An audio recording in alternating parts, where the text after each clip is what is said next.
Sa buhay, marami tayong gustong mabili at gawin, tulad na lang ng pag-iipon, pambili ng bagong sasakyan, bahay at lupa, mag-ipon din para sa edukasyon ng mga anak, pagsisimula ng isang negosyo o pag-i-invest.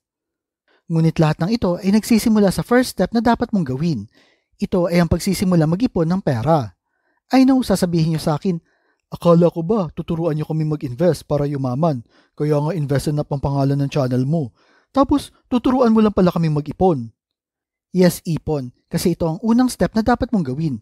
Paano ka mag-i-invest, magsisimula ng negosyo, o bibili ng bahay kung wala kang pang down payment o extra para pang kapital o pang invest?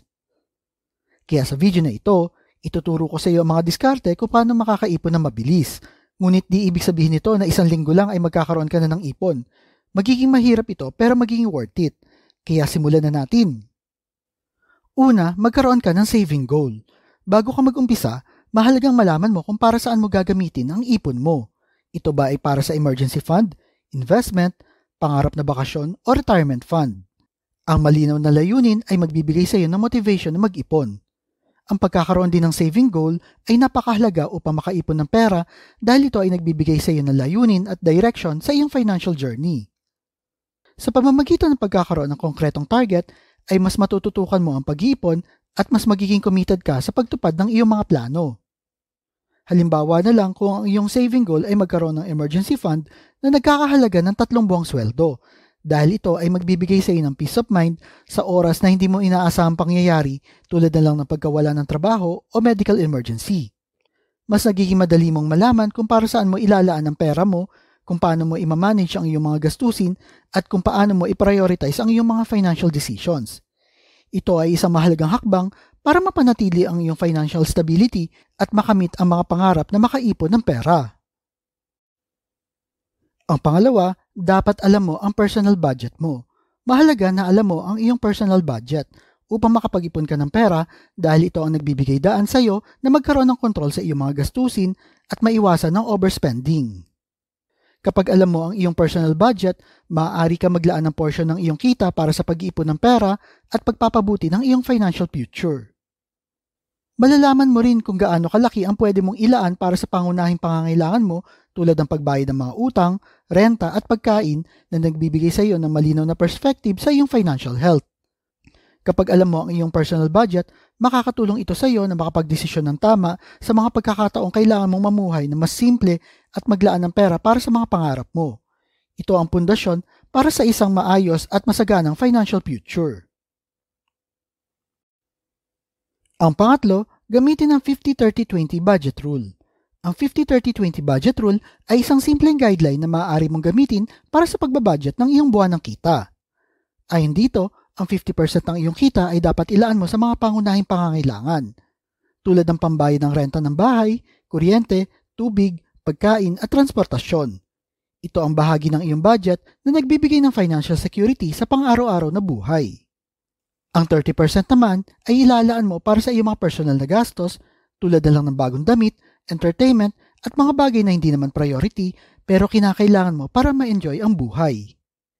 At ang 20% naman ay dapat mapunta sa iyong savings o investments. Ito ay nagbibigay daan para mag-accumulate ng pondo para sa mga pangarap mong financial goals tulad ng emergency fund, retirement fund at pagbili ng bagong bahay. Ang paggamit ng 50-30-20 budget rule ay nagbibigay ng simpleng sistema para sa pag-aalat ng iyong kita sa iba't ibang pangangailangan sa iyong buhay.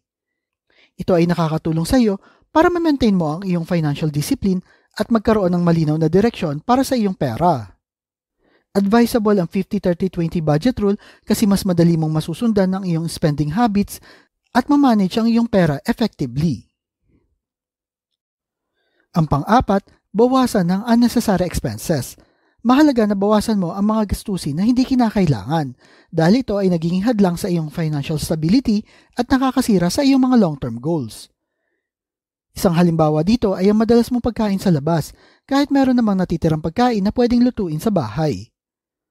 Sa halip na gumasto sa mga restaurant, maaari magtipid na lang at magluto sa bahay at ang perang naipon mo mula sa ganitong simpleng hakbang ay maaari mo magamit para sa mga pangangailangan mo sa hinaharap tulad na lang ng emergency fund o pag-i-invest sa isang negosyo.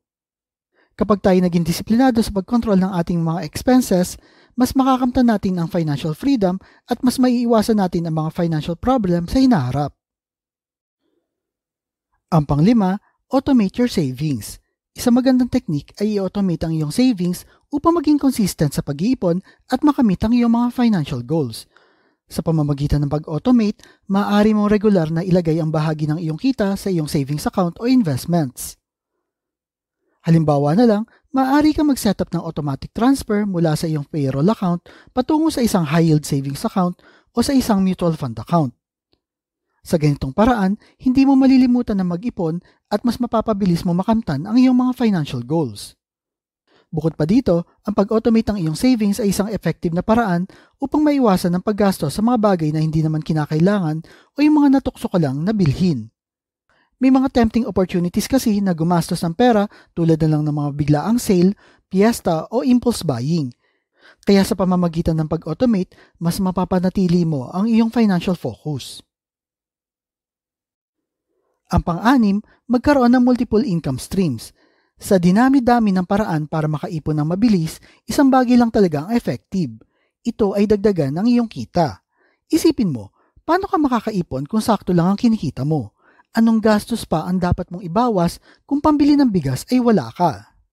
At sa Pilipinas kung saan ang buhay ay puno ng pagkakataon na kadalasang magastos, mahalaga na magkaroon ka ng iba pang pinagkakakitaan. Sa pamamagitan ng pagkakaroon ng iba't ibang paraan para kumita, mas mapapalaki ang iyong pondo at mas magkakaroon ka ng financial security. Halimbawa, bukod sa iyong regular na trabaho, maaari ka magtayo ng isang maliit na negosyo, mag-invest sa stock market, o magkaroon ng freelance work. Ang mga additional income streams na ito ay maaaring magdulot ng dagdag na kita na magagamit mo para sa pag-aaral ng iyong anak, pagbili ng bagong bahay, pag-ipon o retirement fund. Ito rin ay magbibigay sa iyo ng malawak na pagkakataon na magnegosyo o mag-expand ng iyong mga investment, na sa huli ay makakatulong sa iyo para mabilis na mapalago ang iyong yaman. Ang pangpito, iwasan ang mga utang na hindi kinakailangan. Dapat iwasan ang mga utang na hindi kinakailangan upang mapabilis ang pag-iipon. Ang pag-utang para lang makabili ng mga bagay na hindi naman talaga importante ay maaari magdulot ng financial stress dahil sa hirap bayaran nito sa hinaharap at ito ay magiging sagabal sa ambisyon na magkaroon ng mabilis na pag-iipon. Halimbawa na lang ay ang pagkuha ng credit card loans para lang sa mga luho tulad ng mamahaling gadgets o designer clothes ay maaari magdulot ng malaking interes dahil na rin ang mga credit card balance na hindi nababayaran ng buong halaga ay nagiging dahilan ng mataas na interest rate at ito ay nagiging dahilan para mapalaki pa ang utang mo. Sa halip na maglaan ng pera para sa mga investment o savings, ang pagkakaroon ng utang na hindi naman talaga kinakailangan ay nauuwi lang sa pagbabayad ng mga interes at penalty fees. Umiwas sa ganitong uri ng utang at ang sa ganon ay mapabilis ang pag-accumulate ng iyong pondo para sa pangarap na financial goals. Tandaan na ang pag-iipon ng pera ay hindi madaling gawin. Ito ay nangangailangan ng disiplina, determinasyon at malasakit sa iyong perang pinaghirapan. Ngunit sa tamang hakbang at maayos na paghandle ng iyong pera, makakamit mo ang iyong pangarap na financial goals at magkakaroon ng mas maginhawang buhay sa hinaharap. Kayo ba, ano diskarte ang ginagawa nyo para makaipon ng pera? Type nyo naman sa comment section below. At kung mahilig kayo sa mga videos tungkol sa pera, motivation na business, like and share nyo lang ang video na ito at kita-kita po ulit tayo sa mga susunod na video.